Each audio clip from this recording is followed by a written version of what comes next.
Good afternoon, everybody. Welcome. We're just going to get started in the next 5 or so minutes. So within that time, just asking everybody to find their seats and prepare for the event today.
Namaste, namaskar. Good afternoon, everyone.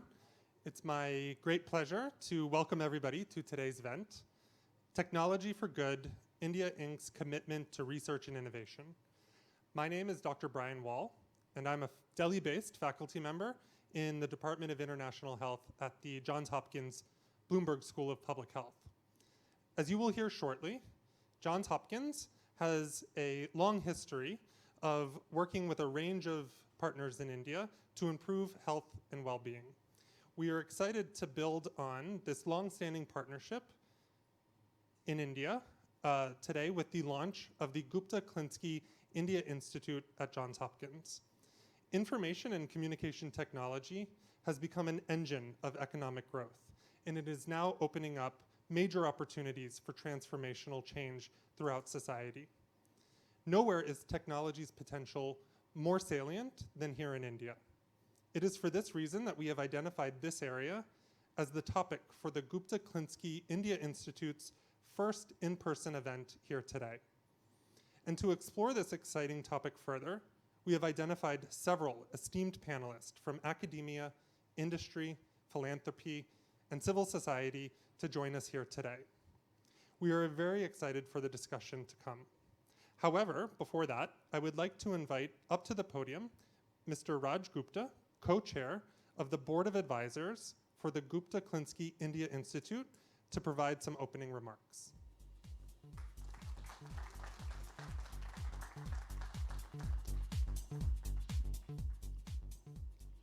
Well, thank you very much, and good evening or good afternoon, everyone. And thank you very much for making the time to be here.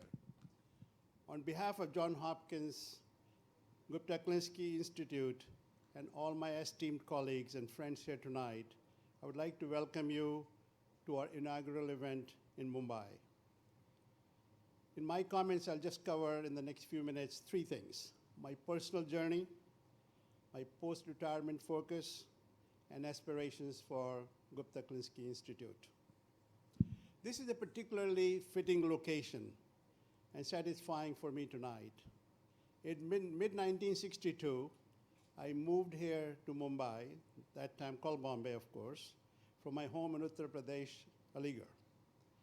It was my father's wish that I study mechanical engineering, and I was fortunate to be selected to attend IIT Bombay. 5 years at IIT presented an opportunity to interact with the diverse and brilliant fellow students from all over India. As a young man from UP, I felt I was considered as somebody from a backward state, and I strove to adapt and learn to compete with the best of the best. It was then that I began to look outward and grasp something that has become a theme of my life, and that is communities around the world and globe are interdependent and need both collaboration and partnership to thrive. In 1967, my degree in mechanical engineering opened a pathway for me to study operations research at Cornell University. My parents insisted that I get married before I left India, and I had an arranged marriage with my dear wife, who is here, Kamla, my life partner of 54 years, the week before I departed for US. I was 22 and she was 19 at that time. After graduating from Cornell, I joined Scott Paper Company. As many of you who lived in US know Scott Paper, and Scott Tissues, and Scott Towels, as an operations research analyst in mid-1969, and decided to pursue MBA in finance at Drexel University, graduating from there in 1971. But Scott Paper had no presence in India, and returning home to India was one of the wishes that my parents had. So I decided after my MBA to join a specialty materials company, Roman Haas, in Philadelphia as a financial analyst in November of 1971, with an idea that they had 2 joint ventures in India, one in Modi Nagar and one in Mumbai with the Modi family, and that would be my ticket back to India. Luck would have a very different path. I was fortunate at Roman Haas to spend 39 years in 3 continents, 15 years in Europe, 5 years in Asia, 20 years in the United States. I had 13 different assignments and 19 different bosses from every corner of the world. I was fortunate to survive and outlive all of them. In 1998, I became chairman CEO of Roman Haas Company, one of the very first Indian-American CEOs of Fortune 500 company. During my 10 years as CEO of Roman Haas, the company was the 2nd best performer in the US stock market.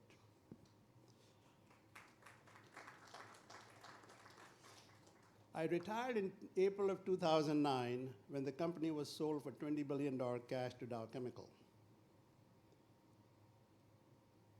My time at Roman Haas deepened some of the lessons I learned at IIT Bombay. And that was global interaction and partnership became essential in adapting businesses to emerging challenges, as did identifying right areas of focus, leveraging others' expertise, and keeping an eye towards broader trends and opportunities to scale them up. After my retirement, my wife and I decided to really take a little bit different path, and we felt it was time to give back, since we have been so fortunate both in India to get the education and to build a successful career in the United States. So we created a foundation called Ujala, which of course in Hindi means light, with a focus on two things, education and healthcare, and equally split between India and United States. And foundation has stayed very firm to its goals. Over the years, we have contributed towards a professorship at Johns Hopkins in infectious diseases, Gupta Governance Institute at Drexel University, and fellowship for Indian American students both at Drexel and Cornell School of Biomedical Engineering. And the reason we chose those institutions was not because they were part of our journey, but they had the global reputation and they were making an impact around the world. At the time I joined, we started the foundation, I was blessed to join New Mountain Capital, a private equity firm out of New York.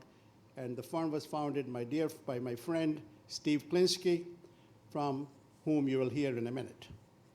Steve is a pioneer in private equity business. He started at Goldman Sachs and then was at Frost & Little.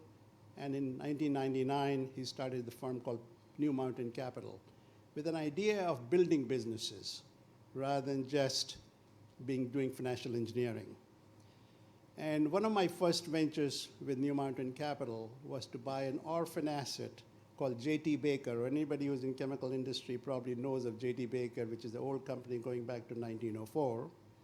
And we acquired this company, and today it's a global 500 company serving healthcare industries with equipment, products, and services. But in addition to Steve's professional accomplishments, I have grown to appreciate his unique orientation towards the concept of making sure that everything you do has an impact. He possesses a singular talent for addressing these challenges by assembling the right people and carefully defining achievable targets.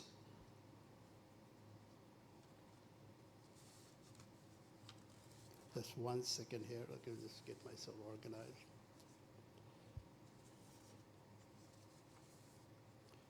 So now on to Gupta Klinsky Institute.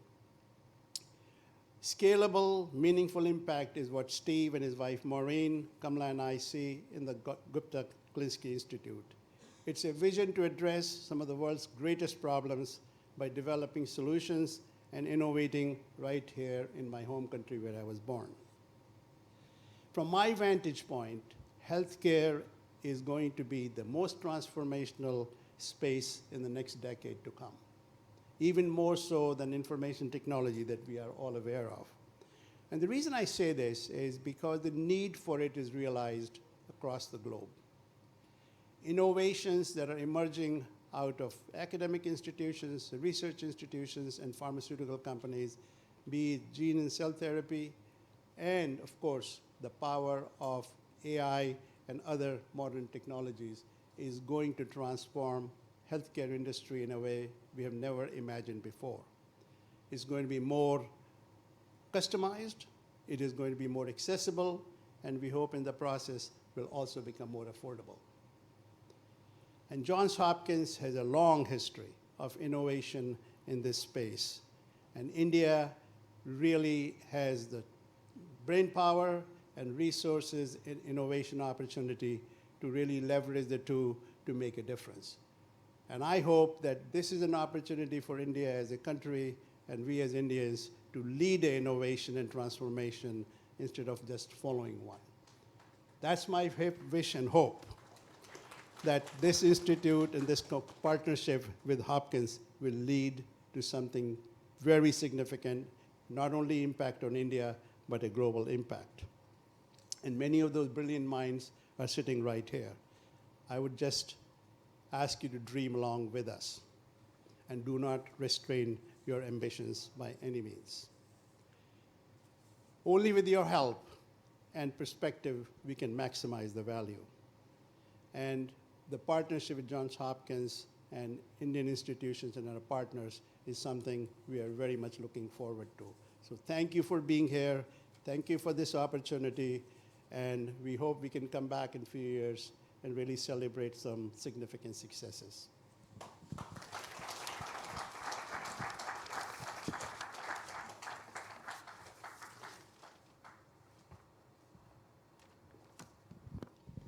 Thank you, Mr. Gupta, for your inspiring story, your vision, and for your call to action. We now have a recorded message from Mr. Stephen Klinsky, member of the Board of Advisors for the Gupta-Klinsky India Institute, and Maureen Sherry.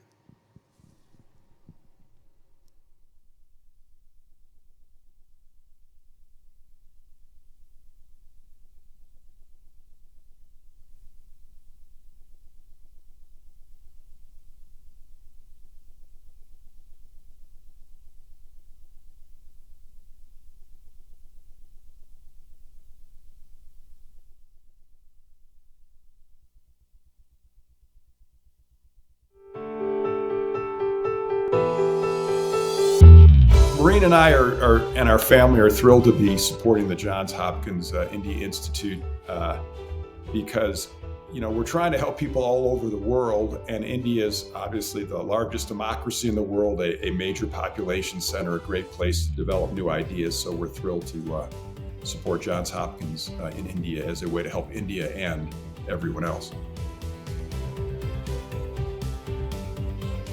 Johns Hopkins has just a phenomenal public health effort. There's nothing like this pandemic to really drive home for all of us how interconnected and global the world is. So having the great minds of Johns Hopkins coming together, putting effort into public health in such a dynamic way is something that really spoke to us. We had the privilege during COVID of being able to collect our family to go to a place that had space, that had fresh air, that had where we all were just fine. Did this in this particular time in life drive home for us how many people did not have that privilege? It did. And certainly we saw Johns Hopkins as answering the call of that same mission that we were feeling. It's a great opportunity. I've known Raj Gupta for years and have tremendous respect for him and Kamla and his family. He was working with Johns Hopkins on this project, told us about it, and we said Raj would love to be a part of it. It's such a great idea to be part of Johns Hopkins and the Gupta family to do something so important. We were thrilled to join in and support the effort. It's clear now that public health is one of the most important issues that the planet faces. India is one of the most important places to address that issue. Johns Hopkins is, perhaps the best public health institution in the world. So it seems like the right thing to do at the right time, and our family is pleased to support it.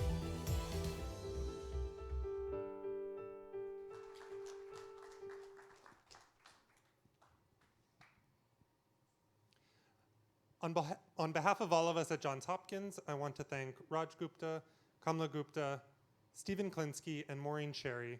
We are grateful that you have entrusted Johns Hopkins University through the Gupta-Klinsky India Institute with an incredibly important mission to work with partners in India to improve society through research, education, policy, and practice. So thank you again.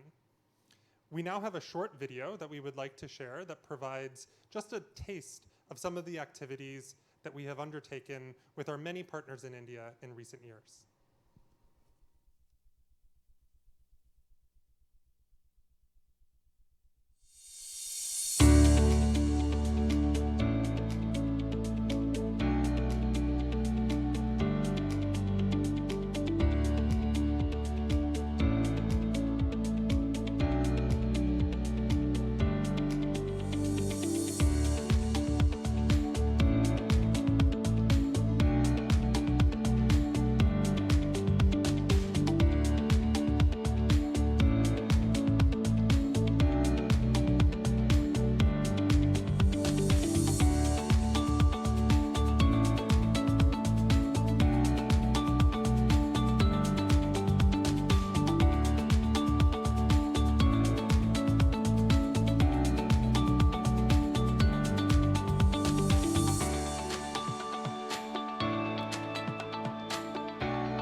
आपने टीका लगवाया ना? काय हो? टीका लगवाया ना? हाँ?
It's always inspiring to be reminded of the fantastic work of our faculty, staff, and students in India.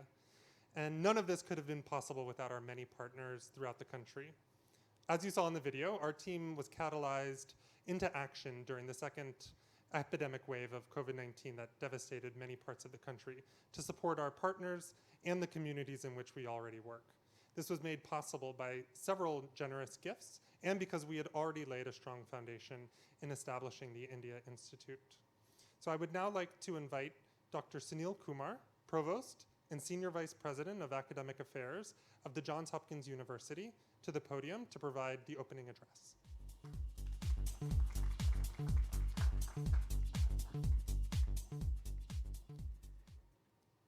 Thank you all. In case you're wondering what or who a provost is, he's the schmuck who's required to wear a tie by contract. So I'm the Chief Academic Officer of the university.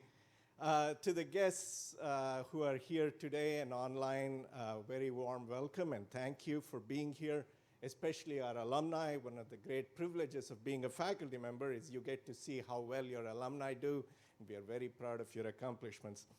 We're also delighted to have many of our current and future partners here, and I hope this serves as a nice afternoon to re-energize our partnerships.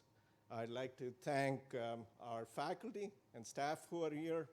Brian, our MC, for example, has spent more time in Delhi than in Baltimore. He's been here for the past 12 years, and so my thanks to them all.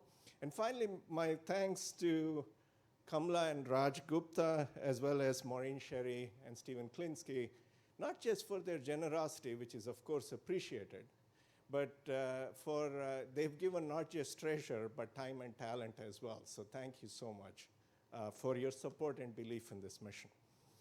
So I wanted to say a few things in my remarks. In particular, I wanted to talk about our approach and how it differs from some of our peer US institutions. I want to talk a little bit about potential areas of emphasis and lay out a vision for success for the institute itself. Our approach, the Johns Hopkins approach, has three salient characteristics. One of which is you will see the word partnership used repeatedly. You'll hear it being used repeatedly because that is our approach. We do not believe in the approach that some of our peers take of parachuting in with answers when it's not even clear they're asking the right questions. We are very much in the mode of respectful and equal partnerships where we bring complementary strengths to our partners in India. And we partner with the Indian government, both central and state, with educational institutions, several of which are represented here today, with private enterprise and the nonprofit sector as well. And an example here to make this real, bureaucrats like me are prone to blowing hot air, so I want to make sure I give you concrete examples, is the Report TB Consortium that you saw in the video. That is a collection of institutions, including the Hinduja Hospital, for example, in Mumbai, but also institutions outside India, with Johns Hopkins acting as a bridge between the innovative work that's going on this tremendously difficult disease, TB, in India and the rest of the world. It also talks about how we pick our priorities. I'll have more to say about it. A priority for the country is a reason for it to become a priority for us as well. The second one is an emphasis on actual impact. It is very easy as a university to go into the thinking and teaching business. Hopkins, by our founding motto, is not permitted to stop there. Our motto reads that Hopkins must bring the benefits of discovery to the world. And therefore, we are not allowed to stop at just discovering stuff. We are required to bring its benefits to society, and that requires us to be in the field implementing alongside our partners. And this is why partnerships become so important for us, because we can't live just in an ivory tower. In particular, scale also becomes a very important thing for us, and that's again where our partnerships help. And finally, the third thing with our approach is we know that what we learn in India and what we do in India will in fact help us do stuff around the world. An example which you saw in the video, which is oral rehydration therapy, was actually started in India but was used extensively around the world. And one of the pioneers in that, Mathu Santosham, is actually in the audience today as well. So given all this, I'd like to turn to our areas of emphasis.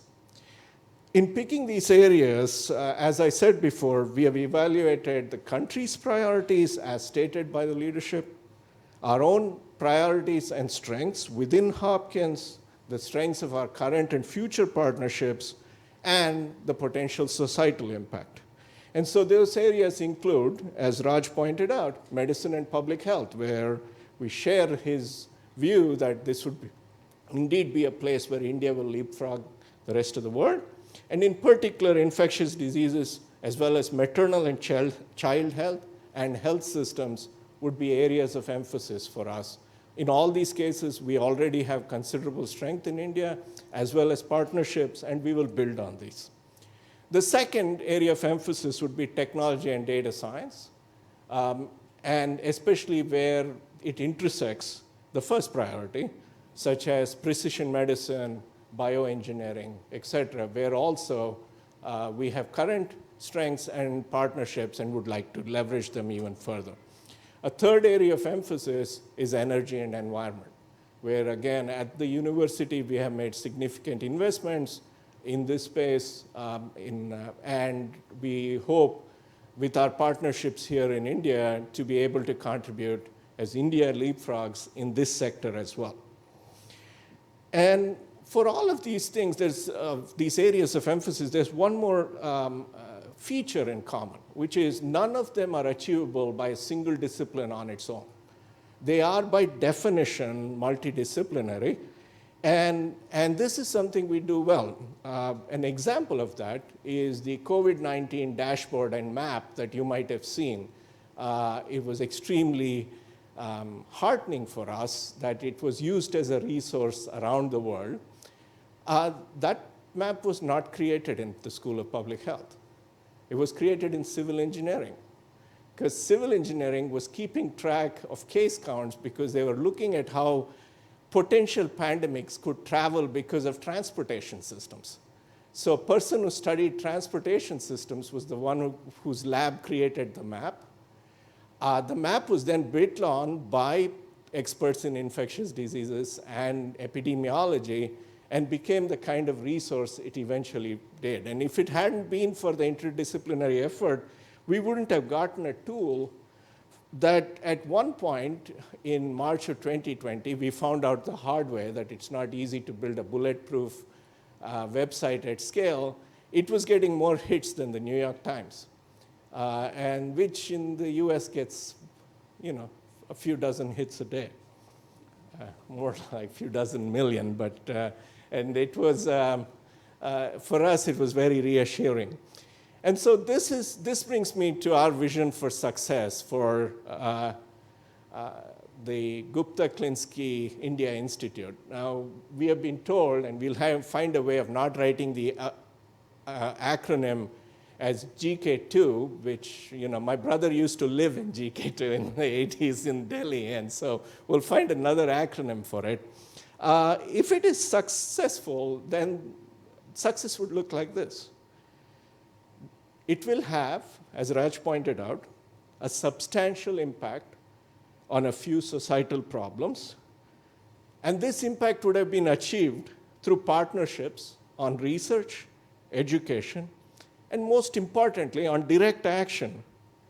And not only in India, but to use India as a way to learn and use Indian talent to affect the world at large. And so we hope that you will stay with us as we continue on this exciting journey. And thank you again for joining us. At this point, you're no longer obliged to listen to the bureaucrat, and I'll turn it over to our MC to introduce our esteemed keynote speaker and panelist who actually have something important to say. So with that, I'll thank you for joining again. Over to you. Thank you, Provost Kumar. I would now like to invite Dr. Saurabh Garg, an Indian Administrative Service Officer and Chief Executive Officer of the Unique Identification Authority of India, and an alumnus of the Johns Hopkins School of Advanced International Studies, to provide the keynote address.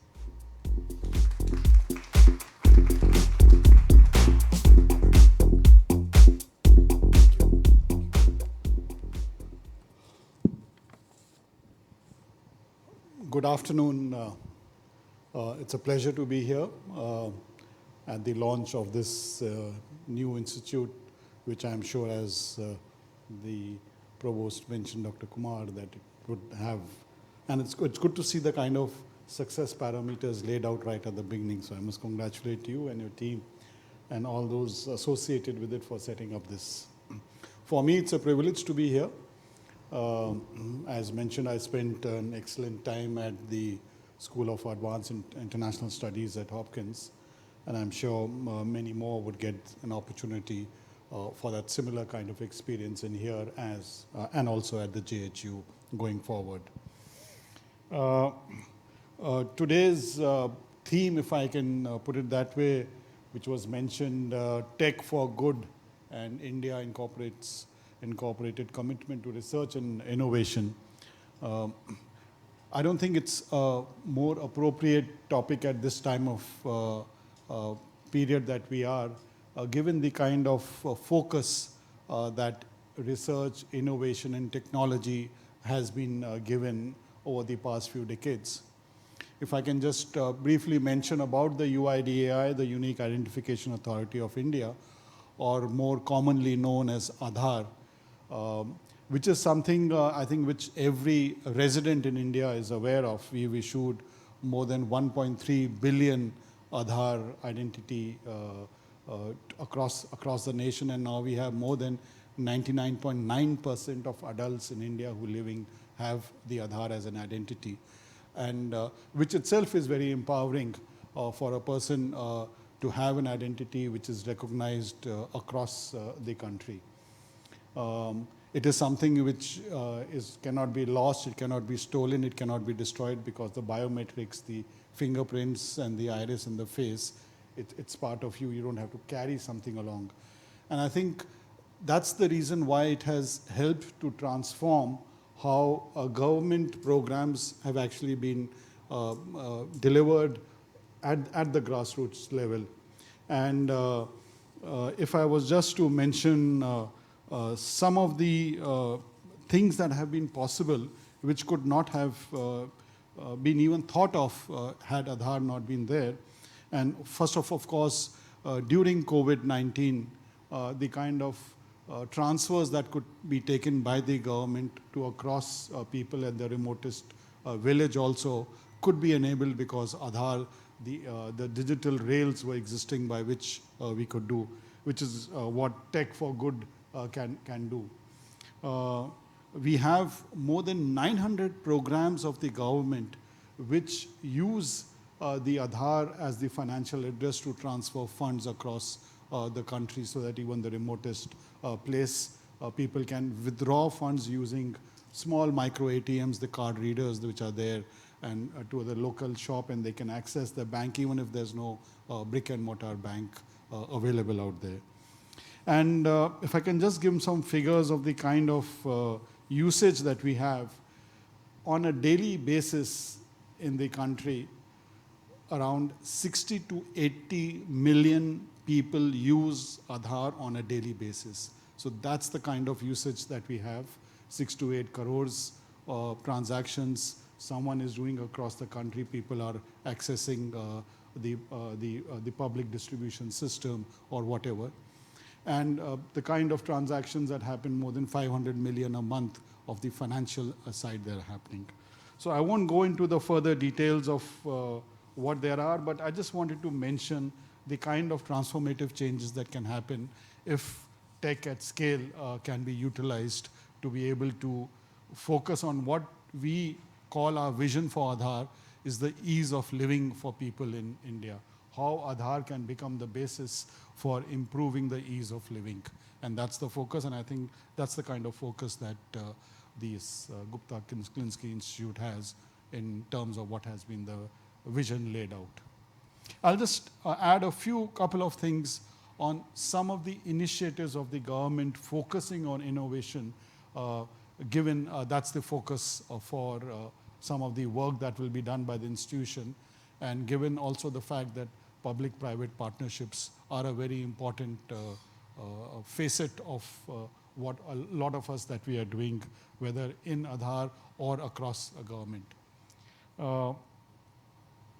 We have right now around 81 unicorns with a total valuation of $274 billion that have come up over the past decade or so.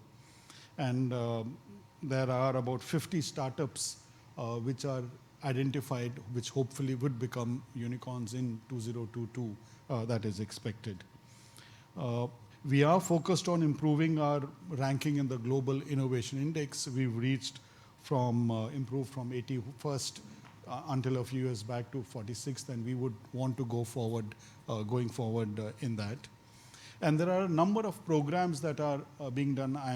I'm told on the 7th you have a launch in Delhi where my senior colleague Amitabh Kant would be there as the CEO of Niti Aayog. I'm sure he would talk about it. But there is an Atal Innovation Mission that is housed in the Niti Aayog, which has Atal Tinkering Labs focusing on classes 6 to 12, the innovation centers in universities, and then community innovation centers which are housed in communities across, and the applied research and innovation for small enterprises challenges. So that's the kind of focus that has been there on innovation that's been given. And there is the Biotechnology Industry Research Assistance Council and the Innovation and Science at Bharat, which is the Strategic Alliances Division of the Office of the Principal Scientific Advisor, which is focused on developing partnerships between the industry, academia, and other consortia going forward. I'm sure there'll be enough opportunities for different facets, for different institutions to work together in the focus on the common good, and if I can put it, the ease of living.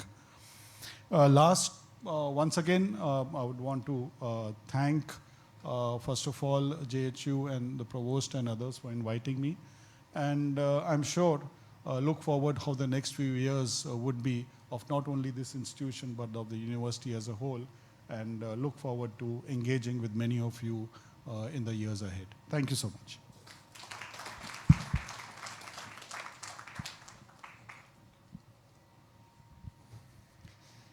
Thank you, Dr. Garg. We are inspired by the impact of the Aadhaar, and thank you for your able leadership of the UIDAI. I would now like to welcome to the stage our esteemed panelists. Each of our panelists is highly accomplished, and describing each of their achievements would probably take the entire evening. So I will point everybody to the brochures where their biographies are included, and would now like to invite to the stage Dr. Subhasis Chaudhuri, Director of the India Institute of Technology, Bombay.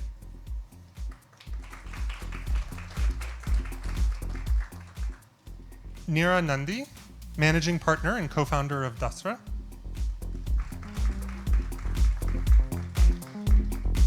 Viresh Prashar, Founder and Chief Executive Officer of Fruitfal, an alumnus of Johns Hopkins University.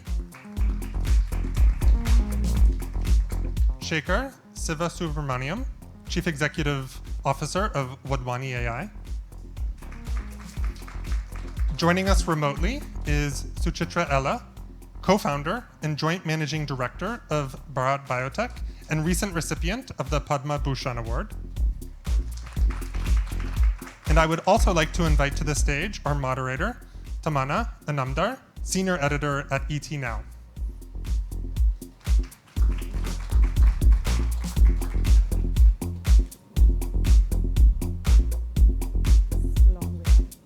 I think they've mic'd me.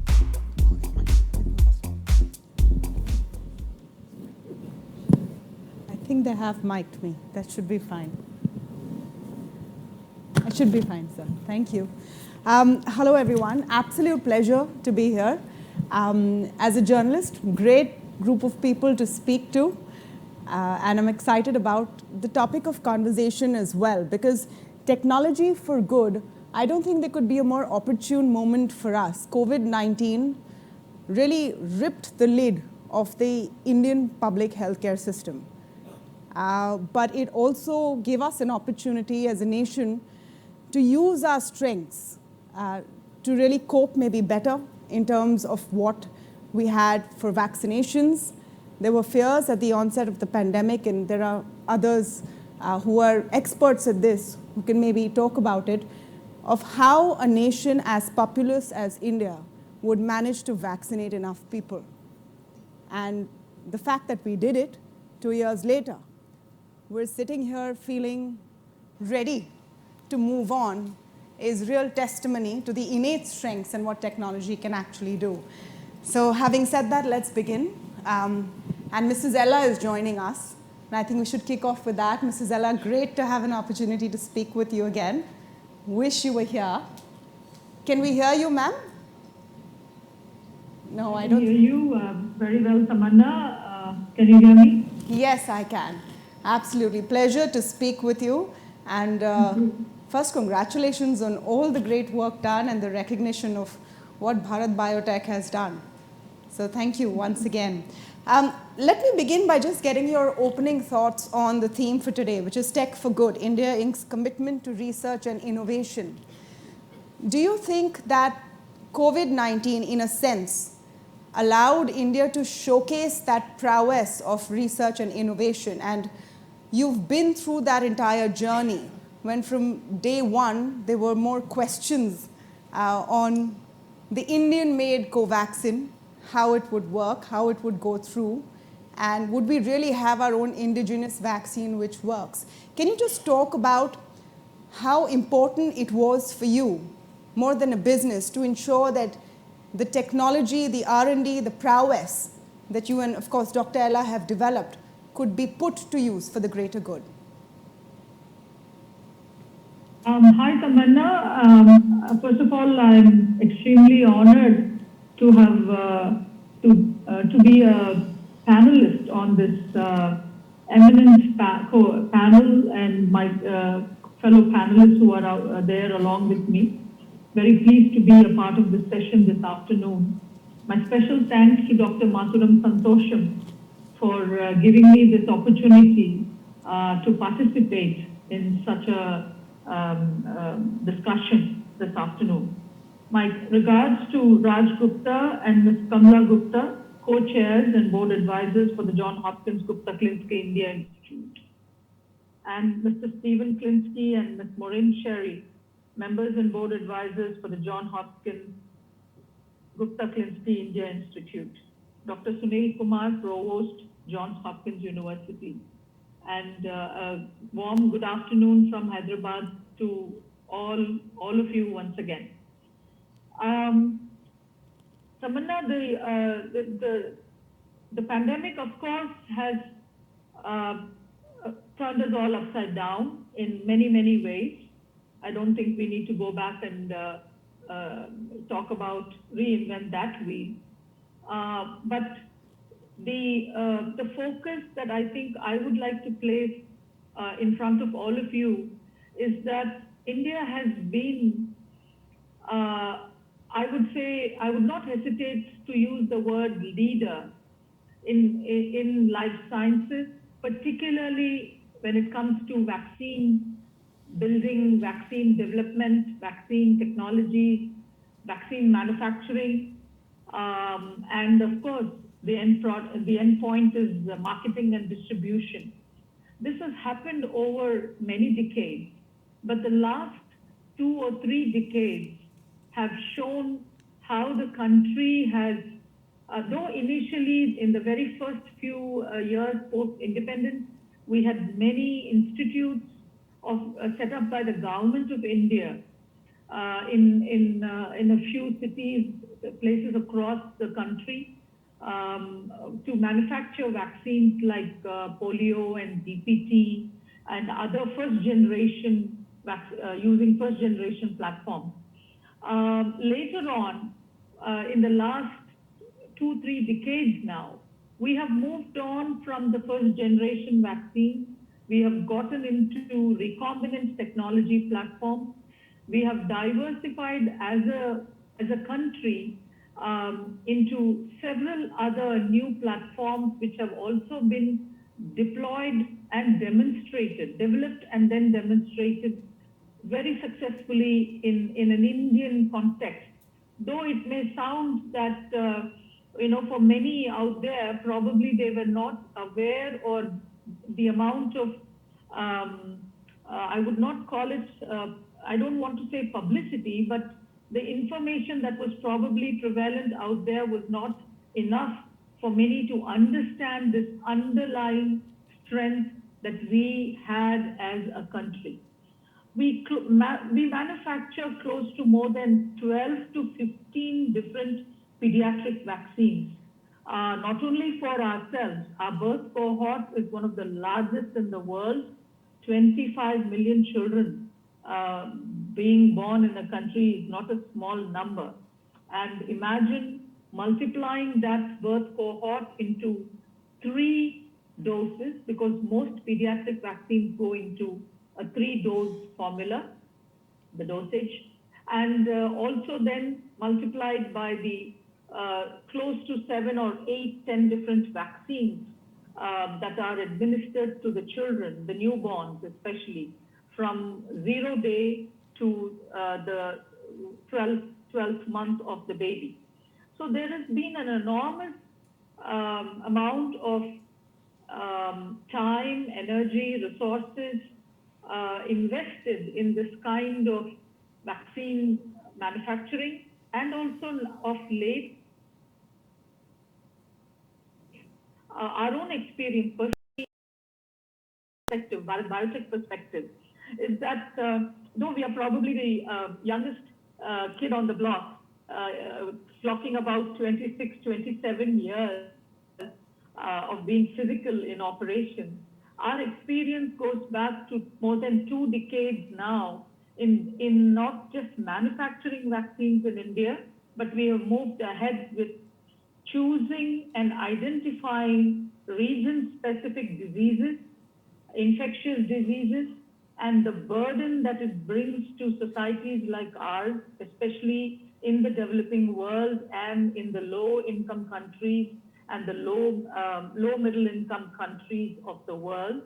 So we have stepped up ourselves in terms of figuring out how science and technology, especially relating to vaccine building and vaccine development, can be applied with partnerships, with with not just institutions in India, but also world over. A classic example for us was the rotavirus vaccine development project, which was kick-started way back in the year 2001, when we were just in our first startup years. And it was an Indo-US vaccine action program Dr. Mathuram Santosham is sitting right there watching me saying this, and I know how important this was a project for the entire program itself, which kind of came towards of being into existence between the two countries, which led to collaborations and initiatives and knowledge sharing and resources between institutions like the National Institute of Health, the CDC, the Centers for Disease Control in Atlanta, the Stanford Medical School, of course, Johns Hopkins. Dr. Mathuram himself was the chairman of the ethical committee that was appointed independently by the Bill and Melinda Gates Foundation, who were a major funding partner to this project. And our own institutions in India, the All India Institute of Medical Sciences, where Dr. Maharaj Kishan Ban, India's well-known son of the soil, who isolated the strain way back in the 80s at the All India Institute, and institutions like many other national institutes, and Bharat being a private organization, taking on this kind of a research and development model which was not done before in the country. So this became India's first molecule to be developed, and also to go through the entire process. It was just not one piece of the puzzle that was done, right from taking the strain on from the freezers at the All India Institute of Medical Sciences, and having it passaged and running it into several other formulation areas of making it into a potential vaccine candidate, taking this potential vaccine candidate into animal testing, which is important, part of the regulatory framework for India and for the globe as well, and carrying forth all the phases of clinical trials and the studies that are required to be on par with international parameters. So I think examples like this in the last 2 decades for us, especially in viral vaccines, we moved on to also build platforms for a rabies vaccine, for a Japanese encephalitis vaccine to be developed and manufactured in India.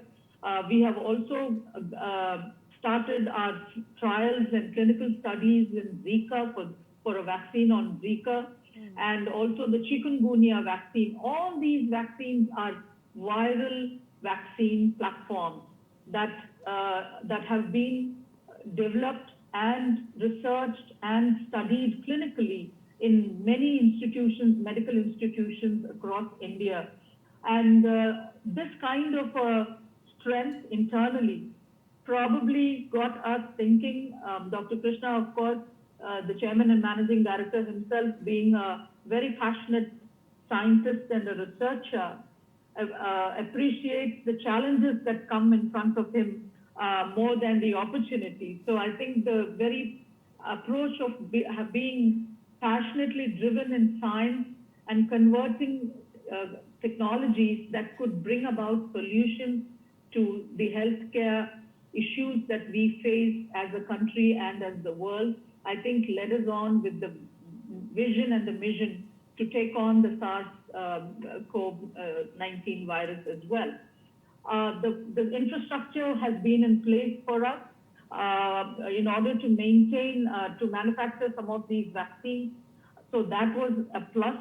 The training and resources, the human resources that has gone in more than 2 decades have given us another advantage. Right.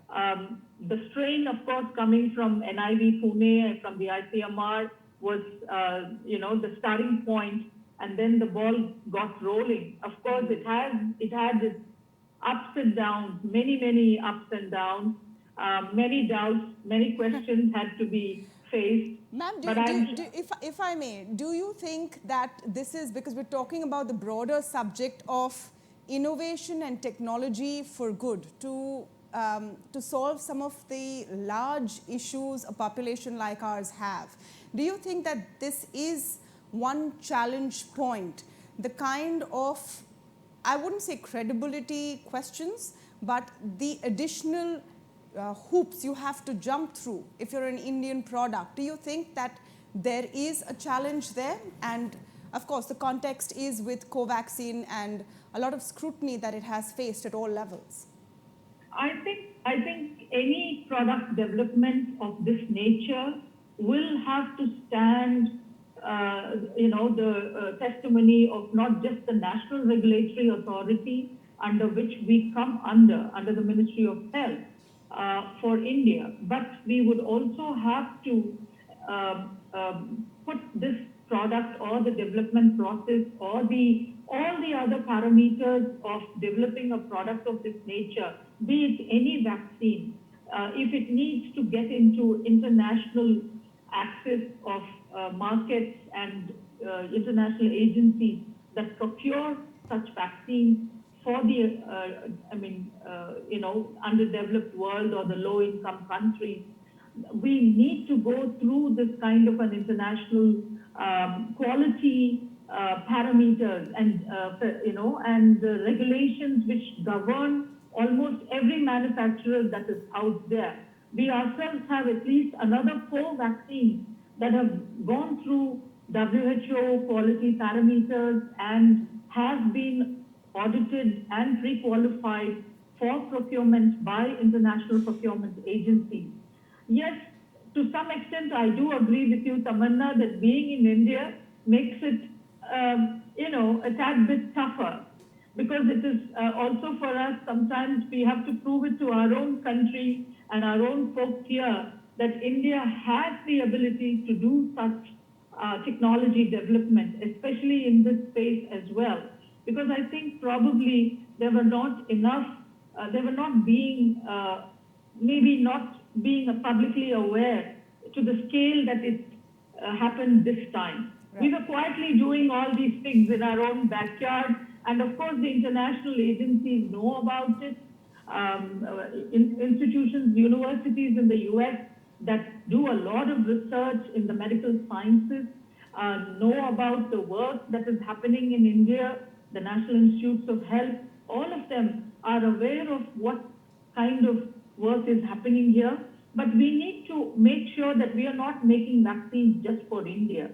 60% of vaccines supplied to the world goes out of India. So yes. I think that itself shows that this is a phenomenal base that we have established in our country. We just need to now take it to the global level of making sure that our products and the development process and all the other regulatory frameworks are match almost shoulder to shoulder, because we still are the developing country. So, there is that little bit of, I wouldn't call it doubt, but I would just call it, the lack of understanding maybe at some time, that we need to just reinforce it and tell them, quite strongly that we can also do it, and we have been doing it, and we can do it in the future as well. Thank you. Thank you, ma'am. Sure, I think Mrs. Ella definitely deserves a round of applause. We've talked about medical innovation, and yes, India has proven prowess there. The world has seen it this time round. But we want to talk today beyond medical innovation. And the last 10 years or so has been an explosion. UPI is now ubiquitous. Everyone uses it. Of course, Dr. Garg spoke about Aadhaar, which has really changed the way of identification. But my next question is for Dr. Subhasis, where the challenge of innovation and research at an institutional level still does remain in terms of quantum, quality of innovation. And of course, IIT Bombay is a pioneer over here. But what do you think needs to be done to accelerate the talent which is here? I mean, brain drain, many may say, is an old story, but not really so. We have to give that opportunity to our best minds. And where do you think we need to plug that loop? So if it's interesting that you raised the issue of the challenge in terms of the sheer number the country has. I mean, just to give you a perspective, how many students actually graduate from class 12, K plus 12 in the US parlance, to the next level? Now, if you take 10% of them have to be really brilliant. I mean, statistically, that's not really that. I mean, it's more than every year, several million of them, right, the students. Now, the question is, from the academia point of view, that we have to onboard them into a process where they get the quality education. You handhold them, and not only the undergraduate, then you go to the graduate level where it is more like a research and others, right? So the quality of education in India is very, very, I think, highly, I would say that something which is evolving, it's improving, but again, it's not something like it's a very standardized, okay? You can get some excellent education in certain areas, certain cases it's not so much, okay? So the standard deviation would be pretty high, I would say, overall. But when you go to the sheer number, this kind of, has to be our collective effort in terms of putting all these kids, no matter whether it's in engineering. I would say engineering, the number is a lot more because there are a lot more. AICT has opened up, so that, but in medical particularly, we are talking more from the health. I think traditionally, almost all countries, including US, actually is very restrictive in terms of how many of your own people you want to be a doctor. I mean, I think I was just looking, other day I Googled, it says how many engineering, let's say how many US universities actually offer medical degrees, It's about 155, 160, okay? And that's probably the way they do it is about the corresponding setup for that university. It generates or maybe needs a revenue about $1 billion each. So that's actually the corresponding market there. I mean, I wouldn't say call the market, but it's like a collective, whether you call it an investment or not. Come back to India, your total number of seats in mostly the government and other cases for medical compared to the thing is much lower. It's around 40,000. And then if you include private and all, it's going to be about 1 lakh each. But then India has like less than 1 doctor per, like 1,000. US is about something like 3. If you look at in Europe, it's about 6 or 7, okay? So the question is that when you have this number, our people that they're so busy in terms of looking at patients, they're dealing with them. Sometimes, this part where you need time to think, you need time to collect your ideas, do some analytical thinking, that takes time, which unfortunately we are not able to give it to our doctors and others. So that creates a bottleneck, okay, in terms of like, how to actually use them to our advantage. See, it's wonderful to see that we have Bharat, Biotech, others, many of them, they're producing a lot of things, a lot of technology gets developed, but we need more. And I think I am here today to say that, unfortunately, even after, like so many 75 years or something, of the independence, we have gone up, there are a lot more thing has been achieved, but there is a tremendous scope, okay, to doing that. And I'm happy to see that, like, let's say, for example, we need quality, education, quality of the people. And we're happy to see that, thanks to, our alum, of course, distinguished alum, Raj Gupta, as well as, the Klinsky, together setting up right here, because there are a lot of synergy that we could actually use at IIT Bombay with them to see that how we can solve the problem of the society.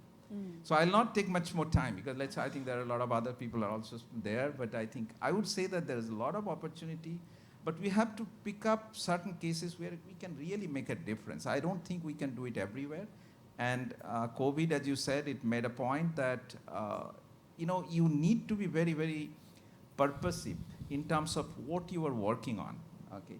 See, for example, I can give you an example. When in the second wave, okay, I think one of the major problem in India was actually the oxygen supply. Yes. Okay, it was not there. I think people were dying, okay. And what happened in the IIT, we actually did the, very simple thing that changed, like like there are a lot of nitrogen, gas generator. So we tried to change reverse the process and convert them as oxygen generator. And they were very easy to do. Of course, it needed a chemical, zeolite, which India doesn't have it. So we had to import many of them. And then you guess what? We had to say that, okay, I as an IIT Bombay director signed that I will be responsible for all the zeolite that comes to India. Okay, many of them. So we did sign that, right? So, but benefit is that we could get about 60 odd some plants set up in different parts of India. And of course, this helped. Of course, we got other support also. So that was one example why I would say that it's a purposeful, involvement in doing certain research, which probably you need where you need very quick output. Okay. Absolutely. Thank you so much, sir. Let me come to Neera Nundy. Ma'am, you have over 2 decades of experience on how to, let me say this simply, get corporates to do good, loosen their purse strings beyond the CSR, and really work for tech for good. What do you think the challenges are there to really get them on board on projects which may not immediately reflect on bottom lines and is beyond the CSR mandate or the government quotas on how much they need to spend? What really, are you finding that challenge become easier, or what is the current scenario? So to be honest, it's not just strings, it's like zippers and buttons and all kinds of things that take forever to open, to be honest. So the 22 years have been frustrating, but I'm hopeful. And I think there's a lot to be said of the potential of what we have here in India, especially from the perspective of philanthropy. I just thought, Tamanna, if you don't mind, if I just explain a little bit of where Dasra is situated, so then it just makes sense for the perspective we're able to add here, because it's obvious for Bharat, Biotech, and obviously for IIT. So Dasra, which means enlightened giving, we basically started to be able to really support NGOs with management capacity building. That if you could help them strengthen in that perspective, then funding will come. Very quickly we realized funding wasn't coming, so you actually needed to influence the philanthropy and the giving side, and how could you unlock this kind of funding from companies and families and even individuals. I think what's really helped for us is the CSR bill. This experiment that we've done with the country has forced companies to give and forced unlocking of those strings. And to be honest, if you really think about who's giving the most to really make good or make change, it's the government. It is the largest funder in the country. And philanthropy, therefore, needs to play a catalytic role, an enabling role. And that's really what we've been trying to do as an organization, is support companies in thinking about how that can be strategic. But we're seeing a lot more potential in families. See, companies at the end of the day represent the institution. And so they're not willing to take a whole lot of risk. And to be honest, COVID in some ways made them retract and really think about how can they support their communities and where they are, and also give to PM Cares. So we actually saw a slight increase in, we launched this India Philanthropy Report every year, and this year really talked about how CSR did see an uptick, but we really felt that the nonprofits are still really stressed and constrained because that money wasn't necessarily, going to them. Where we see real potential is in families and family giving and promoter-led businesses, where there will be liquidity events. And this wealth, we're really looking forward to being able to influence, to be catalytic, to be able to support things like, the Gupta Klinsky Indian Institute. But I think there needs to be a lot more hand-holding for philanthropy to understand the link of research and innovation to good.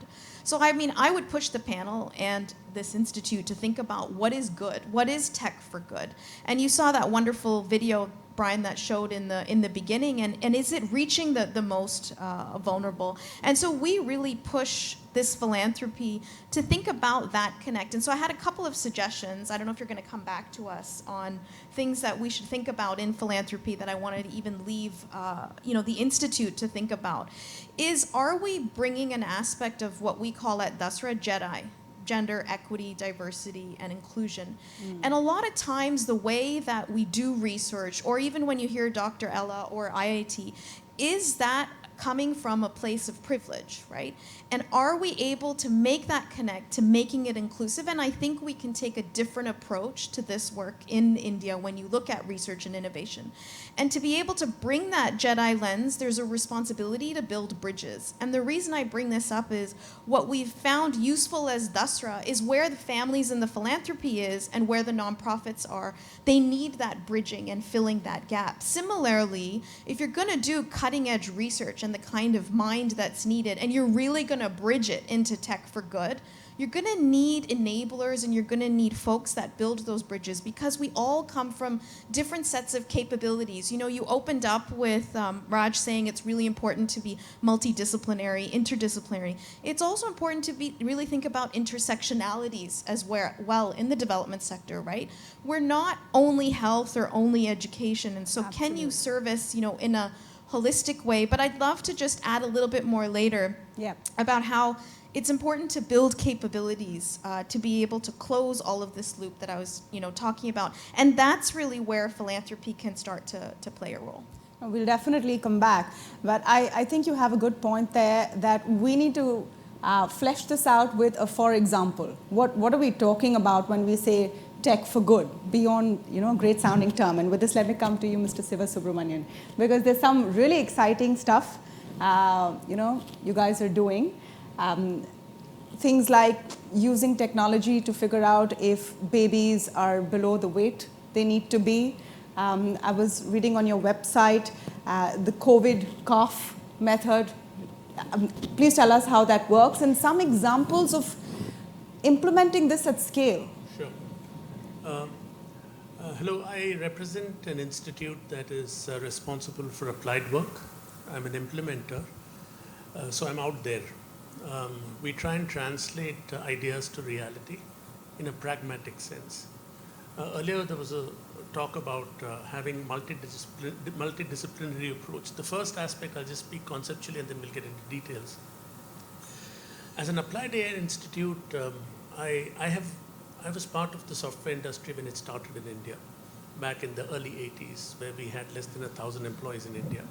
I feel somehow the same way at the beginning of the artificial intelligence journey for India and actually across the world. And the reason is because many of those factors hold good. There is uncertainty, there is a need for conceptual clarity, there is a need for extremely applied intelligence which brings experience, pragmatism, humility, a multidisciplinary approach. Very, very rare. It's not easy to find people like that. You always are academics, to speak to Howard Gardner's 9 forms of intelligence, it emphasizes 1 or 2, but not all. So the ability to actually bring forth in our world, I'll give you a small example. What do we need? When you think of AI, artificial intelligence, it's a set of guys sitting in a lab and doing something. No, not even close. So first thing you need is domain experts, people who can uncover problems in this space. The second, you need AI/ML folks who can solve the problem. Third, you need extremely astute user research people. We have folks who sit with farmers, with ASHA workers, to understand how even this technology will be used or deployed.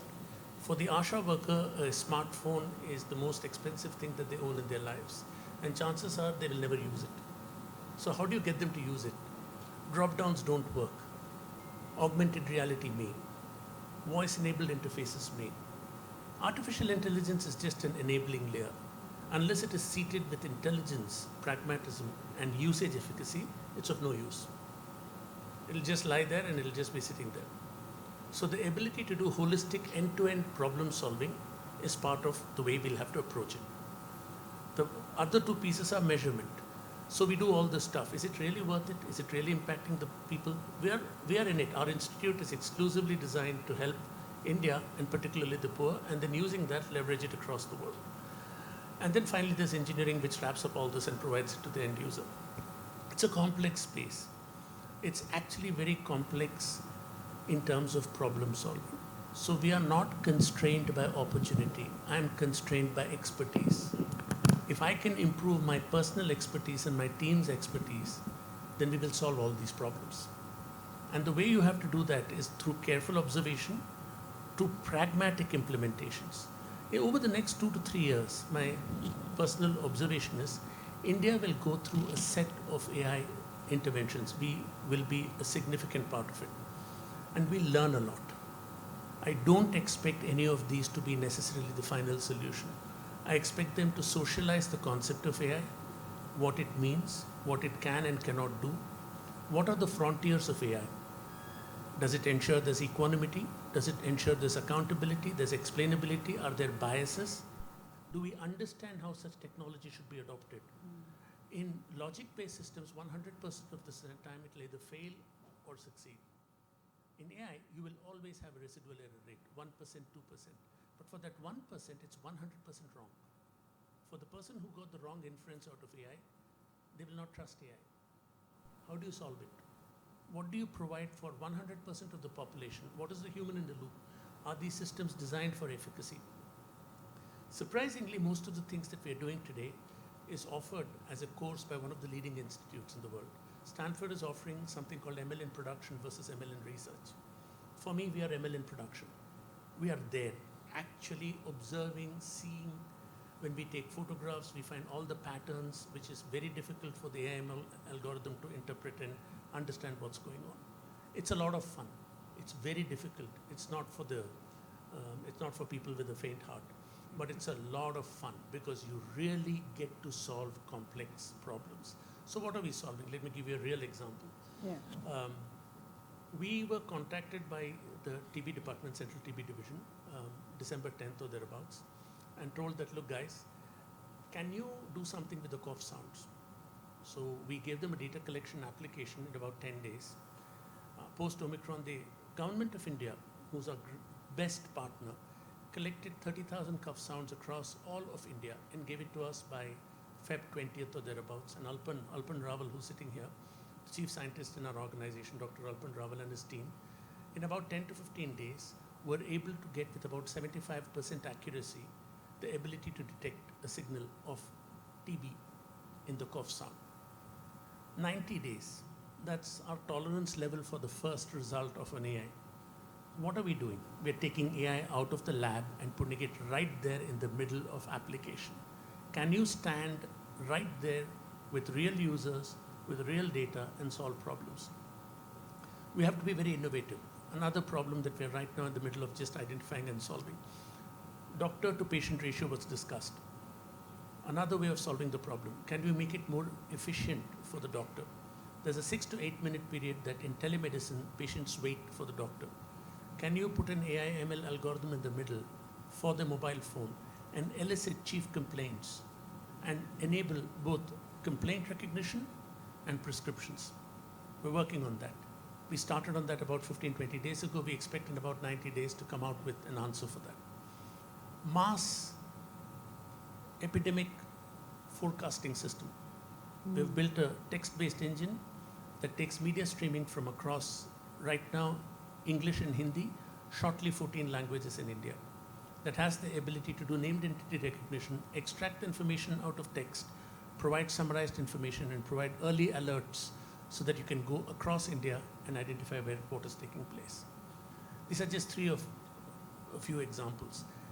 What is needed in India today is the ability to get people through institutions like IIT, I'm also from IIT Bombay, who can be placed in short order right there in front of problems and have the capability to be alone without Google and think.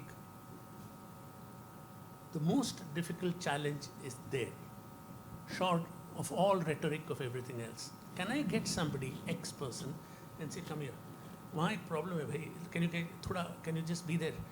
It's ambiguous, its materiality is questionable, you have to think multidimensionally. Oh yeah, I will ask you for engineering fundas after some time. I'm a mechanical engineer, I build stuff. So I cannot build without fundamentals. So I will come back after some time, you can experiment for some time, but I will ask you the design parameters after some time. And it has to work. This is the challenge for us. If we as an institute can get past this, I don't see any challenge with the government. I don't see any challenge with the What number of about problems. implementation at scale, sir?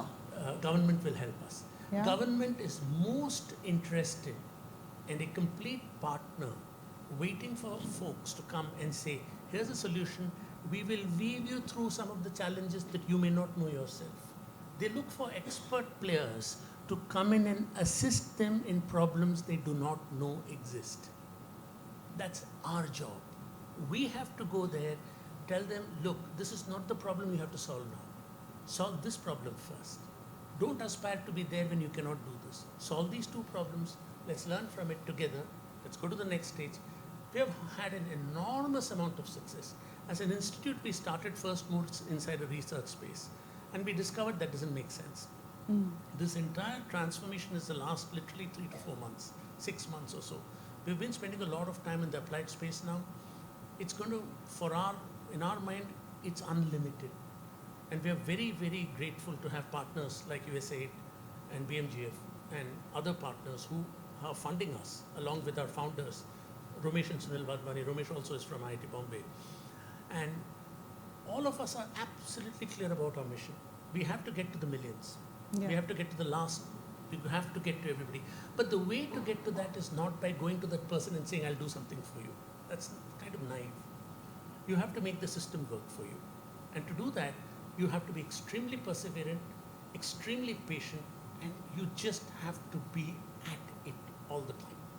That's how we approach it. And it'll be very sharp also. I mean, you cannot leave aside your IQ away. So we challenge our people. And it's difficult. And we realize it's very difficult. And we realize how rarefied a space we are in.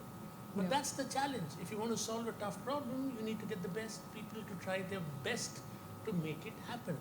And we've been fortunate to get wonderful educations, wonderful experience, and if we can't make it count, shame on us.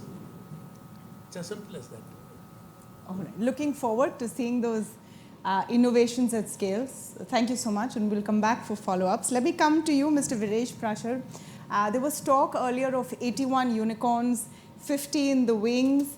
I think if we're talking about implementing tech, I will leave out the for good part for now, but implementing tech at scale to direct consumers, I think the startup space is really out there, which has gotten Indians used to living differently.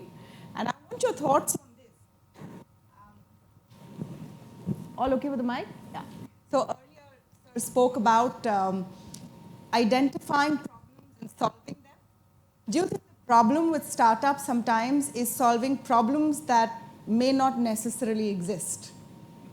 You know what I'm talking about. Do we need all of that attention right now on how to deliver idlis in 10 minutes? Or how to get the ambulance at the door in 10 minutes? Your thoughts, sir. Thank you very much. Well, it's an honor to be on this amazing panel as a graduate of the Whiting School and also representing startups with the pressure of unicorn status. What I would say to that is, there's an adage, how do you predict the future? And the startups' answer is, well, you go and invent it. Okay? So I think that's the role of startups. We can say that it could be better use in other sectors. There are other things to do. But a lot of the innovation comes from going out and inventing or answering the question of what if. Okay? And if today, what if is how do I get my favorite dessert delivered in 10 minutes, it's not a far leap to say, how do I get an ambulance? How do I get rural healthcare to farmers? How do I, right? It's the underlying infrastructure that's asking that what if question. And that's the role of startups, right? To go and say, well, what if we could do that? What if we could? Right? That what if question is incredibly powerful. Right? And it's, I would say, somewhat naive to say that someone knows where that what if should be pointed. Right? Let that startup community attract the capital, allow them to go and answer some of these questions, and let's see where it lands. And when we say go and invent the future, right? For me it's very exciting here to be back in India and see organizations like Aadhaar, UPI, leading from the front, acting like startups. Okay? India is leading in the digital payment space. Okay? If you look at transaction volumes for UPI, now there's wallet technology, UPI 2.0, connecting to Aadhaar. Right? These are amazing advancements. Right? And you have a government organization that is now acting like a startup, inventing the future for India. And this is phenomenal to see. And startups like ours, Fruitfal, it's a playful word on fruit and fal, so fruit for everyone else. Come up with our co-founder, Subhasis. So we are working on digitizing the agri-value chain in India. Okay? It's an incredibly complex space. Yes. Okay? You were talking about 100 million smallholder farmers who don't have access to markets. On the other end, we've got tens of millions of micro and small retailers who don't have access to digital supply chains. Okay, so here we're applying tech to organize the unorganized, you could say. Some would call it unorganizable. Okay, but we don't agree. If I may, it's a space fraught with challenges. Absolutely. I mean, the government of India has been trying to reform, regulate this space, give the most benefit to small farmers, and they had to roll back the 3 farm laws. There's a lot more than the tech and what the farmer and the end buyer needs. How do you navigate that space? And the reason I'm asking this is a classic example of where tech for good needs to go from concept to implementation in the realities of what is India. So your thoughts on that? Yeah, absolutely. So I won't dive into that, the political angles of that. But what we see is, again, organizing the unorganized, unorganizable. Okay, so we're talking about an informal market. Okay, how do you predict demand? Okay, in an informal market, informal retail.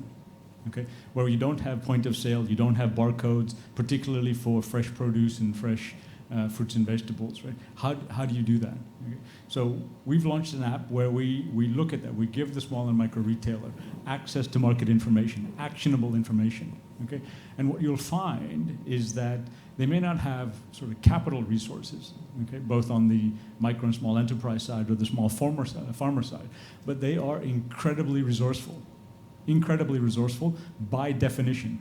You know, in order to survive, they have to be resourceful. And you know, you'll step out of the Regis and you'll see it on every street here how resourceful a small and micro enterpriser is. Okay? Otherwise, they're not around tomorrow. Okay? So if you get them tools, they will use them. Okay? Get them market information, they will make rational decisions based on that information. Okay? So for small and micro retailers in the big city centers, we're getting them market information, product discovery, right? Price discovery. Okay? Why should a small retailer have to physically go to a market or a mandi to understand what products are there? We've got the technology to get that information into the palm of his hand. Okay? UPI lets him pay and eventually borrow formally. They shouldn't have to borrow informally. They should be able to be included financially, included digitally, right? And then you can apply ML techniques. Right? By the way, ML application is not the only one that's not for the faint of heart. Come join a startup. Just one more follow-up there, and I'm talking about startups because I said that they're at the. I think they're pioneers in the sense of actually going out and implementing, backed by large sums of investor money. Is that a double-edged sword? Because you may have the best intentions at heart, but you do have a group of investors who want to know where this is going. Sure. And it's about finding the right investors, of course, right? So there are impact investors. There are investors who believe that you can make a difference and still make a profit. Okay? Yeah. So that's it. And what will help us get there and attract that capital flow, right? I mean, in the end, investing capital markets is just a fancy way to say moving money from people who have it to people who need it for productive use, okay? And it's measuring that productivity that AI, tech allows us to generate, right? Yeah. What are the results? What is the evidence-based results that certain interventions are working, that they're investable, that they deliver returns, and have a social impact. Okay? So, you know, when we talk about, you know, this is a largely health-focused public health, you know, it's very important for us that rural farmers are healthy and have access to preventive health care. Right? If our farmers aren't healthy, I can guarantee you we are not far behind. Yeah. Okay? And I think what this pandemic showed us, exposed, is how fragile our food systems are today, okay? Not just in India, but around the world, okay? They rely on informal workers for harvesting, picking, you know, and this was a gap even in developed countries, okay? And our food system today relies on this workforce to get food on the table. Right? And for me, that was the glaring exposure of the pandemic, that our food systems are incredibly fragile. Okay? So where can tech be used to support those? Okay? It's making sure farmers are healthy, making sure farmers have access to market information. Right? So they're not just growing randomly or whatever the next person is growing, but growing to market demand, where AI and ML can take informal markets and present accurate demand. Okay? I'm growing to the need. Okay? So if you look at India, the amount of post-harvest waste is incredible. It's not finding where it should be going. Right? So AI, tech, to buttress and support our food system. And if India can solve it, then we can export this around the world. I mean, it's massive. Right? The same dynamics in Southeast Asia. Africa has the same dynamics. Latin America have exactly the same dynamics. And even developed countries. Right? Fragile food systems. If you're relying on informal ad hoc workers, right, to harvest apples and to pick cherries or whatever it is, right? And a pandemic like this completely disrupts that. Absolutely. Completely breaks that. Right? This is where we see tech, for good being applied, right? And drawing capital. Right? A small and micro retailer, why can't we get him access to affordable credit? Right? The unmet capital need for the agri sector is massive. Right? I mean, India alone, it touches, by some measures, 20% of our GDP, right? And 50% of employment. Okay? And this is a sector and actors who don't have access to formal capital. Okay, so this is where tech, measuring outcomes, providing data, measuring transactions, right? If a small retailer is transacting through a platform, 5 times a month, 10 times a month, whatever it is, right? And you can capture those, push them through an ML, an AI engine to say, okay, this group of people now represents this sort of demand, and get that to a group, an FPO or a smallholder farmers, to say, grow and cultivate to this demand. Yeah. Right? You're removing waste, you're starting to transact and attract capital to things that are measurable, they're now evidence-based, right? So we think this is the way startups can help push social good. If you get a quick order of momos on the side, then what's the harm? Exactly. All right. So as we wrap this, I think Neera, Nundy wanted to come in with some ideas, and I think that's a great note on what we can do to take this further. I think we've established well enough the desperate need for tech for good, the innovation that is already there in the system, and then so what's the end link to this chain to harness it? So I think what continues to strike me is for us to just reflect on how much privilege we come from. And if you just think about, you're from IIT, I went to Harvard, you went to Hopkins. I think the future of this tech for good is actually involving, and we all start speaking about us and them. And there are two Indias, right? And therefore, how do we involve the India that actually needs to access to this, whether it's access to funding or access, how do you involve them in the solution, right? It's not about the IIT grad or the Harvard grad or the Hopkins grad that's going to solve this entirely. It's their mind in combination of bringing in community, bringing in the farmer to actually solve the problem that's going to ultimately achieve scale. And I think that we take our privilege for granted. And I think we're not able to think about how do you build capabilities in individuals who don't have this kind of access. And that's going to be, right, the future for India to actually have scalable solutions. So I think it does take first recognizing where we're coming from, right, and then actually investing in building those bridges. And where are those voices of the people ultimately that are going to benefit from all of this research and from all of this innovation, I think is important to be part of the discourse and invested in. All right. Yes, sir. Yes, I totally agree with you. In fact, we have a mantra that every day drink a glass of water called humility, because a lot of us sometimes forget that. And if you have that, you sharpen your observation skills. You also you reduce your bias. You try and set aside the past in terms of who you are and what you are and see something for precisely what it's worth. it's very important what you mentioned. I've got a all-women's team of user research, wonderful team. They actually sit down morning to evening in Punjab and Rajasthan and Karnataka and Maharashtra with farmers, finding out when they get up, what they do, how their day goes. They sit down with ASHA workers, find out what they carry in their handbag, what are the kind of things that's important for them, how do they take a photograph of a baby or a video of a baby, and what are the kind of things that will make sense for them in the ecosystem that they participate in. Socially, economically, functionally, how do you take something that's so massive and slowly and systematically and carefully apply whatever little skills we have on our intelligence and capability to systematically move this forward. The moment you make that connect, to your point, things happen. And we find a lot of people starting to understand our fallibility must be exposed to them. The moment we come across as we are so great, the whole game is over. The moment we start exposing to them that we are as vulnerable as you, but we are here to help and we know how to do it. Together we can make it happen. Not in a rhetoric way, but in a very pragmatic way, we find fast results.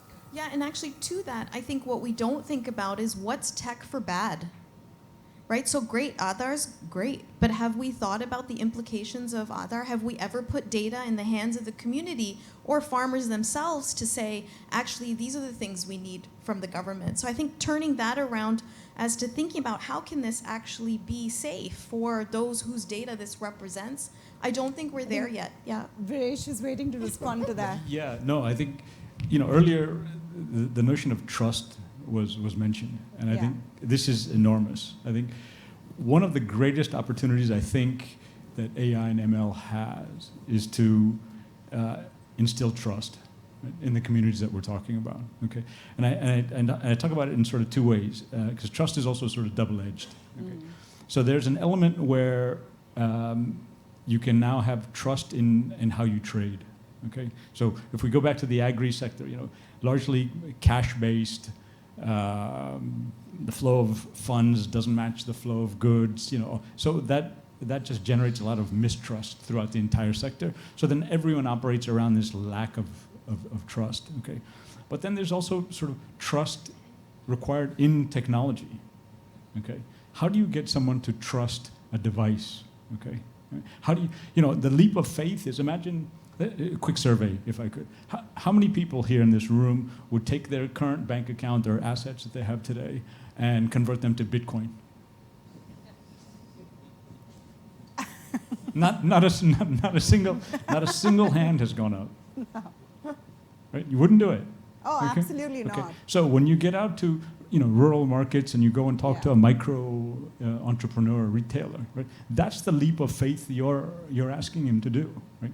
And so, so building that trust in technology, okay, when you go to them and say, look, we're going to, capture your data, here's Aadhaar, or, even if we go to them and say, look, here's financing available, or whatever, right? There is a leap of faith, right? And so we have to work on, on technologies, and on the agri side, India is incredibly diverse. Right? We work with, small farmers, apple farmers in Kashmir and Himachal, all the way down, to Maharashtra and the south. So you look at that diversity of not just product, okay, dialect, language, okay, ways to do business, okay. And so, again, I think this is where, voice recognition, image recognition, we're trying to use a lot of iconography, pictures to bridge those gaps, right? Because Shekar said, drop down, or someone mentioned, drop down menus don't work. You can't go to, So there's this trust element, I think, that's critical to move this forward. Let me also get Mrs. Ella's thoughts as we talk about how this could be taken further, the kind of examples that we've seen of innovation in tech, which helps a large number of people for problems that have long plagued us. Where do you think this direction can go, ma'am? Tamanna, I lost you all for a few minutes over there, but I'm back up now. I hope I'm audible and visible to all of you. Yes, you are. Thank you. I think this is the second question that you are alluding to. For us in the healthcare space, I think it is extremely important to focus on building research and development capabilities, because I think as an organization as young as we are, we realize this from day one, that we will cease to exist if we do not have continued investment and focus on research and development parameters, because those are the two strongest pillars for us. I mean, the rest follows. I mean, there are many other pillars too, but I think if we don't have this, then we just completely miss the boat. R&D, and then that leads into innovation. And when innovation comes into play, then we look at creating intellectual property, and which is extremely important in the health space as well as it is in agriculture or any of the other domains that we are looking at today. And health, of course, is not a recent subject. It's something as old as humanity has been living. It has shaped itself over thousands of years from different medicine systems and transformed itself into where it is today. And I think technology building and processes building, for example, in biotechnology, is extremely important, because for us, we do not, cannot keep making generics or working on a generic model and going into the future. This is extremely competitive, so we need to realize that product R&D, clinical R&D, manufacturing scale, and of course, all the other parameters of regulatory keep coming into focus for us every now and then. But at the same time, it's also something that we need to bear in mind, that creation of intellectual property or innovation in healthcare technologies, especially for us in vaccine platform technologies, just doesn't come overnight. I think I would not be, I would be fair enough in saying that there are experts sitting there in the audience. I think the COVID vaccines were the fastest turnaround time that the world could come about in this space. It has been never seen or heard before. Conventionally, we look at 10, 15, and 20-year timelines for developing vaccines and other healthcare products, which have to also not only be made, again, affordable and also competitive. So a lot of focus, a lot of passion. I think we need to develop this from a very young educational point of view, because I don't believe in bringing innovation and technology and giving it to an employee or a colleague of ours in the organization after he or she joins. I think this needs to be nurtured in our system, going back into maybe the high school level itself of curriculum, that there needs to be analytical approaches, there needs to be problem-solving approaches, there needs to be a solution-finding approach to the educational models that we are bringing into our youngsters. And science and technology, again, or research and development is not something that just happens overnight, except in the case of COVID vaccines. This is long drawn. The gestation period is extremely high. So the investment models also have to be borne in mind, that our investors and the institutions that are out there, the global funding agencies that also come into play, have enormously benefited organizations like us to take on that risky pathway. Otherwise, it is not, there is no sure shot of an answer for bringing a vaccine in 10 or 15 years without burning $100, $200, $300 million to just to name it, just to say that. And for a country like ours, it has still taken up almost the same amount of money. And where do we go for this kind of funding? Do we just generate it internally? I think it's not very conducive for all of us to do that. The large companies, maybe yes, but do they have the focus? I think they should. time is now that large or small, it doesn't matter.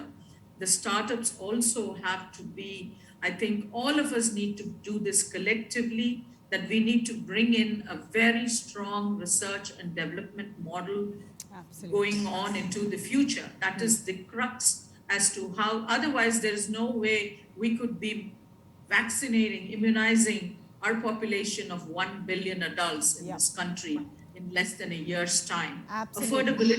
Affordability is also important. Building technology is expensive, but are we going to be able to make it inclusive? I think that is important. How many of us, maybe those of us sitting in this meeting here today, I'm sure all of us are privileged enough, lucky enough, maybe to afford private hospitalization and costs in healthcare.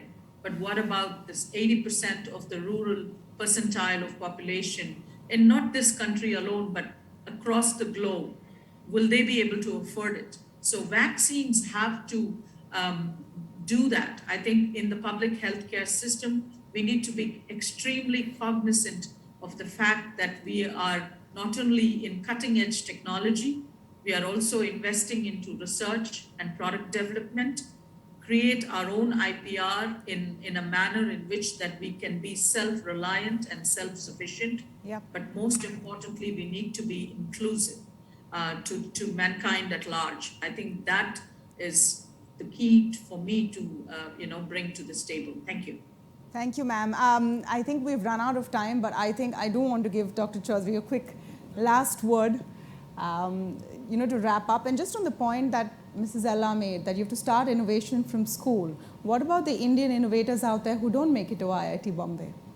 Oh, no. See, look at this now. I think, Dr. Garg said that not only innovation, that ecosystem, actually it has developed a lot of, a synergy all over the country. It's a great initiative, and people have been doing from many other cases, all these hackathons, so many other things are happening on a regular basis, okay?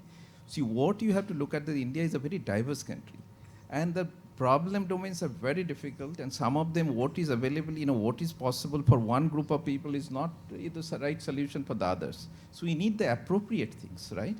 So and for that, these are, I think you talked about the domain experts. So actually, there is also somebody has to be the problem expert. What is the exact definition of the problem?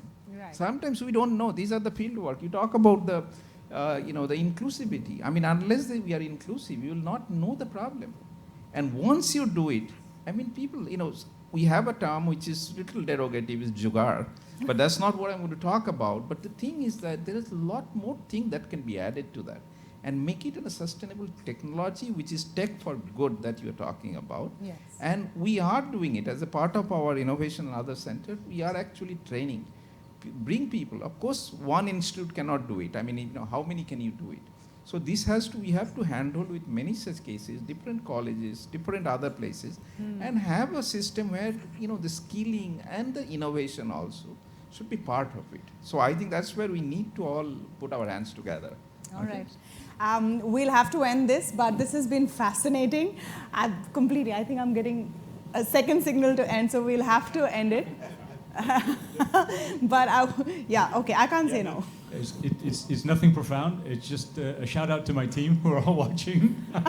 So awesome team, guys. Thanks for all your work to get us here.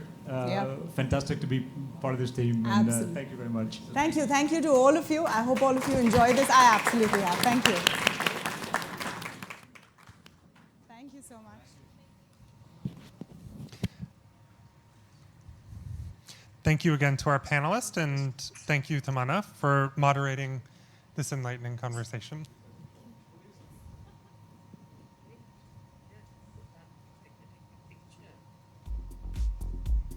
Thank you. Thank you. So I'd like to invite our panelists to take their seats, and also for Professor Amita Gupta, Chief of the Division of Infectious Diseases at the Johns Hopkins School of Medicine and faculty co-chair of the Gupta Klinsky India Institute, to come to the stage to help felicitate our esteemed speakers. So they're going to just come over. So I'd like to call up Dr. Saurabh Garg, first.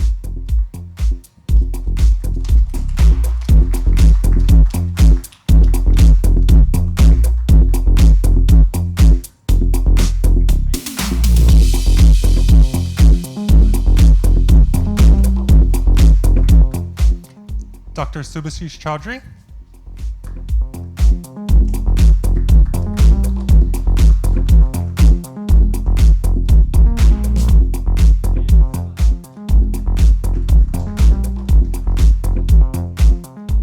Neera Nundy.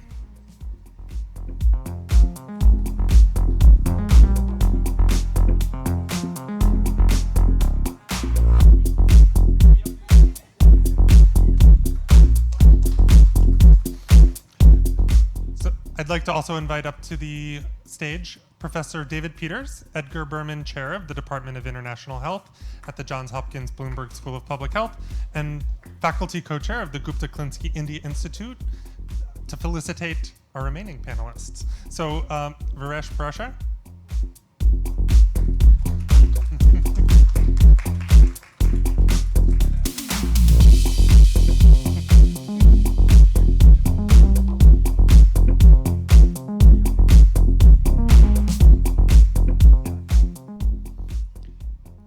Shekar, Sivasubramanian.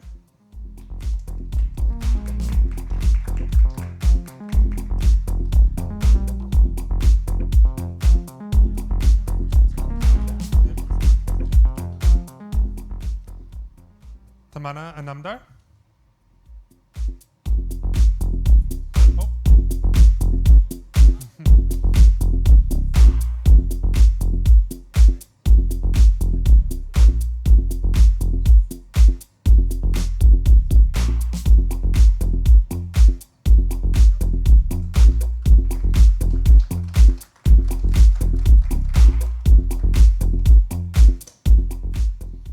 We'd like to thank once more Suchitra Ella for joining us virtually.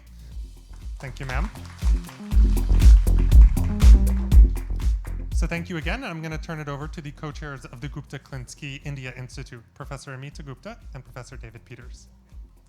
Well, first of all, I want to thank all of you for coming, and I'm between you and the high tea, which is never a good position to be. But I'm really thrilled, and I'm going to just say a few words to sort of close this conversation, which I hope you all agree was incredibly stimulating. I came here in 2003, although I'd been coming during my family visits for decades since I was a little one. But in 2003, I had the opportunity to actually work here in India in the capacity as a junior research infectious diseases fellow. And I came beady-eyed and interested in sort of problem solving. And you heard from some of the amazing panelists what they've done with their problem solving skills. And so I would like to sort of say in the last 2 decades of being engaged in India with incredible partners, many of whom are my team members here from Pune, from collaborators in Mumbai, Delhi, across the country. If you want to go fast, you go alone. But if you want to go far, you go together. And that is a principle that I think is basically shown, whether you're in engineering, you're in science, you're looking at new tech apps for farmers, it doesn't matter.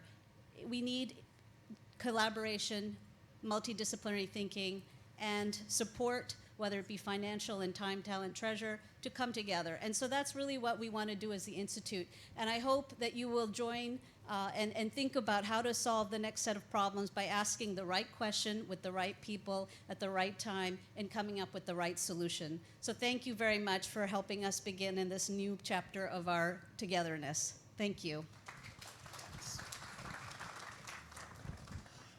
Good evening, and I know we started off with good afternoon, but we've progressed a little bit. It's been a real honor to be a part of this event today. It's really been important. And I've been asked to close out with a vote of thanks, which I think is a very urgent and actually a joyful thing to do. So we were reminded early on that we should consider JEDI when we move forward. So I want to actually also begin by acknowledging that Johns Hopkins University is actually built on the traditional and unceded lands of the Susquehannock and Piscataway peoples and other indigenous peoples. And we are very grateful for the privilege to be able to share that land.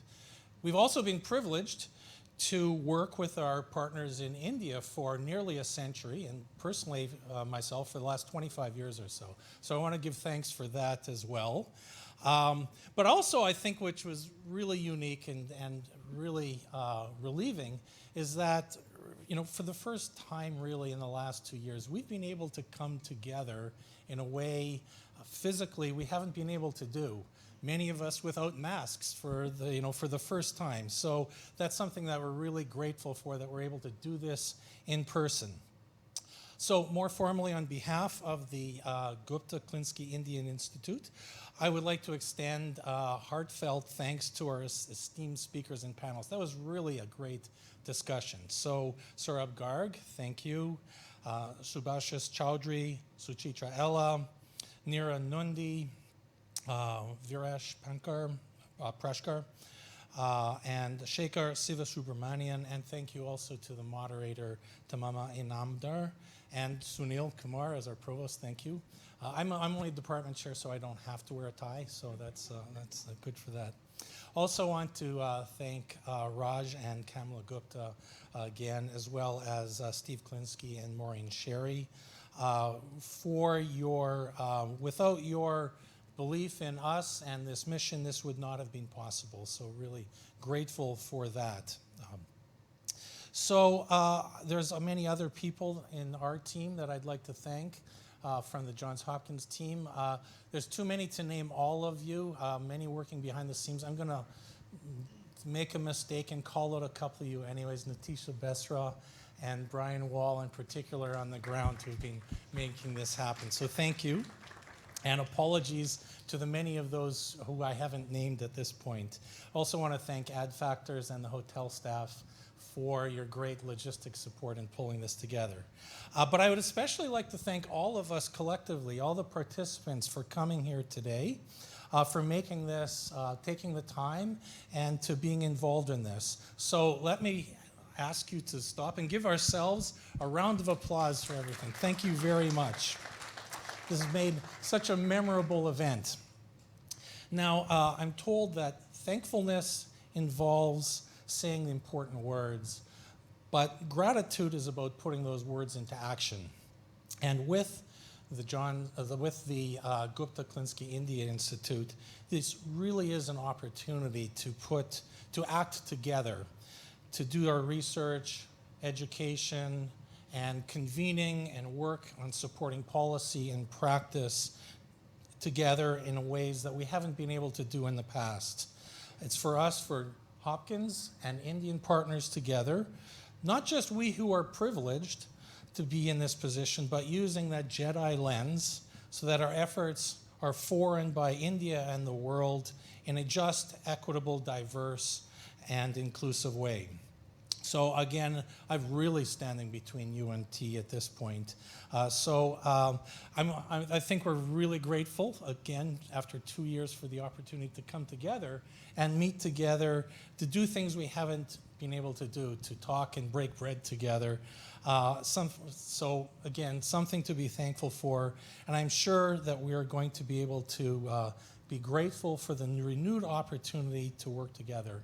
So what I say to all of you, at this point, please go forward with gratitude together. Thank you.